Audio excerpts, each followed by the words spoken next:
एक जमाने में एक सरसब्ज जंगल के अंदर वाक़ई एक पुराने गांव में एडन नाम का एक मेहरबान लकड़ी काटने वाला रहता था।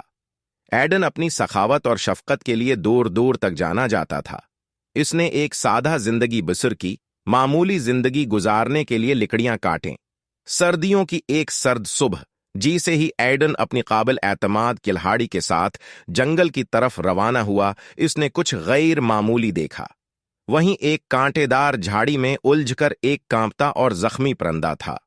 इसके पर उड़ गए थे और ऐसा लगता था जैसे इस पर किसी शिकारी ने हमला किया हो।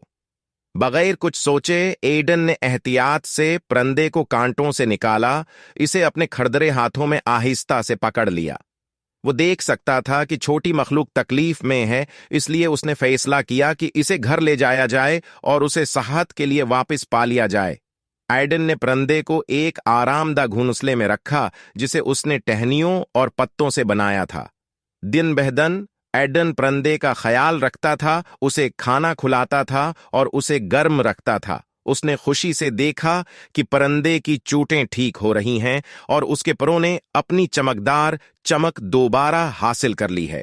जैसे जैसे वक्त गुजरता गया, एडन और परिंदे के दरमियान दोस्ती का एक खूबसूरत रिश्ता कायम हुआ।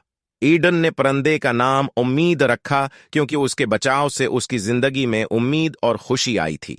एक धूप वाली सुबह जिसे ही एडन ने हुप को आसमान पर छोड़ा, उसकी आंखों में आंसू छलक पड़े।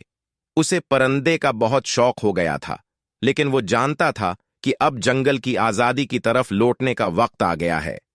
अपने परों की खुशी से फड़फड़ाने के साथ उम्मीद आसमान की तरफ बुलंद हुई। एक लम्हे के लिए एडन के ऊपर चक्कर लगाती हुई गविया अलविदा कह रही है। जैसे ही एडन ने परिंदे को अफक में गायब होते देखा, इसने खुशी का गहरा एहसास महसूस किया। इसने एहसान का एक बेलौस अमल किया था और उसके बदले में इसने फितरत की शक्र गुजारी के हुसन का तजर्बा किया था। उसे बहुत कम मालूम था इसकी जिंदगी एक गैर मुतवक्का मोड़ लेने वाली थी। इसी शाम जब एडन जंगल में लकड़ियां काट रहा था तो वो एक ऐसे दरख्त से मिला जिसे उसने पहले कभी नहीं देखा था।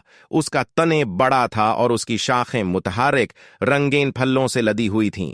तजस्सुस पैदा हुआ। एडन दरख्त पर चढ़ गया और कुछ फल तोड़े। वो किसी भी चीज के बराकुस थे जो उसने कभी चखा था। मीठा, रसीली और नाकाबिल यकीन हद तक मजेदार। एडन ने जितने फल ले जा सकते थे जमा किए और उन्हें वापस गांव ले आए। शहर के लोग गैर मुल्की फलों को देखकर हैरान रह गए और उनके गैर मामूली जायके का मजा लिया। इन्होंने एडन से पूछा कि उसने इन्हें कहां पाया, लेकिन वो परासरार दरख्त का सही मकाम याद नहीं कर सका। जल्द ही काबिल जिक्र फलों के बारे में बात फैल गई और दूर दराज से मुसाफिर गांव आए जो एडन के जादुई फलों के बदले तहाइफ और खजाने लेकर आए। एडन खुशहाल हो गया और उसकी सखावत चमकती रही।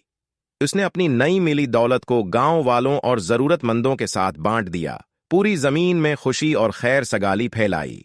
कहानी का अखलाक: जख्मी परिंदे के साथ एडन के हिसन सलूक के नतीजे में गैर मुतवक्का बरकात बरामद हुए। इसकी सखावत ने न सिर्फ एक जान बचाई बल्कि इसे गैर मुतवक्का खुशहाली और खुशी भी दी।